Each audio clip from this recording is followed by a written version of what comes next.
Hello there and welcome to another video, and of course another week means another Ahsoka video, so I'll be getting onto my mocks in a second, looking at last week's and taking a look at the new one for this week. But just before I get into this video, I'd just like to take a quick look at the magazine, which does come out today in the UK. So go have a look at all your usual stores where you see magazines, as this month we've got not only the new C-3PO, which does have his cool arm printing and no side printing on the legs, but he doesn't usually come out with it in the more common sets. And we also have a gonk, and if we take a quick look at the back of the magazine, you can see next month's is Darth Vader's Advanced TIE Fighter, which probably comes with a few cool pieces, but it's nice to have got so many minifigures in a row. Of course, we've also got minifigures like the Scout Trooper and Stormtrooper, which are great for army building. And hopefully we can see the R2 in the magazine in the future, as it's a great way to get this new printing for very cheap. Turning our focus back to the video, you can see I do still have last week's diorama of Cetos with Morgan Elsbeth and the map giving them the coordinates they need to make the hyperspace jump between galaxies. And you can also see I've situated my Baylan Skull and Shin Hati custom minifigures just behind Morgan, and it just completes the set, making it look really cool. Now that was last week, so what do we have this week? Well, this week I decided to take inspiration from this Millennium Falcon cockpit on screen, which was a convention exclusive. I put all the details on screen with the image, but of course the Millennium Falcon is not showing up, well, hasn't yet in Ahsoka, and I don't think we can be expecting it to show up anytime soon. So I have instead created the cockpit for the T-6 and seated my custom Ahsoka, Sabine and Hyang just in the back there. And these seats do spin, they do have quite a bit of movability around the back there, and I've taken a lot of inspiration from the original design, but I think I've made it look a lot more like the T-6 and less like the Falcon. I do quite like this build, especially if we got this in a set. It wouldn't be too expensive. We could get at least Ahsoka and Hyang, or Ahsoka and Sabine, and probably even get a few more costumes for the minifigures. As you can see, my custom Sabine is before she puts on the armor, and I'll try not to give too many spoilers for today's episode, but today we also see her with a bit of cloth over her Mandalorian gear, which would be very nice to get in minifigure form, as well as Ahsoka in her white robe. So maybe Lego can start looking into doing something like this. And also, yesterday I did turn the 2017 Star Wars Celebration exclusive Detention Block Rescue into more of a modern day diorama, just like last week's Ahsoka mock. So if you're interested in that, do check it out, as I really enjoy these unique builds that not only have we not seen much of, but we've only seen one, and it was a celebration or convention exclusive, so it's not been given out to the wider public.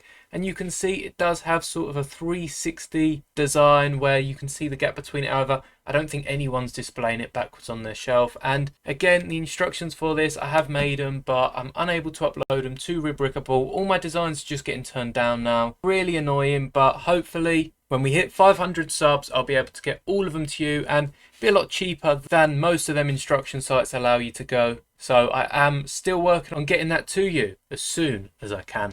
But that has been this week's Ahsoka mock. Now, as far as the episode, we will be delving into a few spoilers here, but I'll only be covering it briefly. I know most of you watch it for the Lego design, so I do hope you enjoyed this week's. But after last week, them leaving Cetos, we saw the Ring of Sion reach this new galaxy, and it was quite cool. We get to see Thrawn. We also got to see these new Night Troopers, which look like they're a cross between Night Sisters and Stormtroopers. Perhaps there is a bit of magic involved in keeping them alive. Perhaps these are troopers that have perished aboard the shuttle already. And Ahsoka does not play a main part. I think her and Hyang in the T-6 show up at the start of the episode, where Ahsoka reveals that Sabine went willingly, and Hyang starts telling a story from one of the old Jedi texts from the temple that Ahsoka read when she was a Padawan. And it starts a long time ago in a galaxy far, far away. Which of course is how all the movies start. It's on screen, a long time ago in a galaxy far, far away, before the whole credit roll at the start of the movie. And it was lovely to hear that in Star Wars. It was one of the moments where you point and just know exactly why they've done it. But we do see Thrawn. We see, I think it was Enoch, which is this, I'm not sure if they're a droid or a character, but they have a gold face and they did look pretty cool. Again, the army of stormtroopers that seemingly have been risen from the dead, and right at the end, Sabine reunites with Ezra Bridger. So perhaps we'll see more of them in the next episode. Balon and Shin are both unsure whether they can trust Thrawn, and I mean, he does say to Morgan that they can be left behind, as well as Sabine and Ezra, and it panics him a bit when he realises that Ahsoka could be on her way. The Great Mothers, who are like the three heads of the Night Sisters over there, I'm not sure if there are any more, but there are plenty of catacombs for a whole fleet of Night Sisters to be hiding away, so we could get Return of the Dathomiri. If not in our galaxy, then in this one. And it'll be really interesting to see what Star Wars have for us next week, as Ahsoka will be showing up, Thrawn will be trying to keep her at bay, Sabine and Ezra will probably run into Balon and Shin, and from the start Balon's been questioning Morgan and he's not really sure if he should be following along or if he wants something greater, and today Shin had started questioning as well. And not only Morgan, but an order that Thrawn gives her quite near the halfway point of the episode. And it's just interesting that both of these have started really questioning why they're doing what they're doing. And it'll be interesting to see how their characters develop. Of course, the actor for Balon is nowhere around, so hopefully we get his full story by the end of this show. There are only 2 more episodes, which means, again,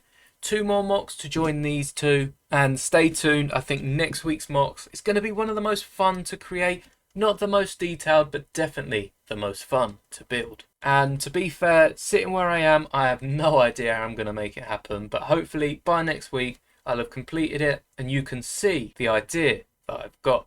Anyway, thank you so much for watching.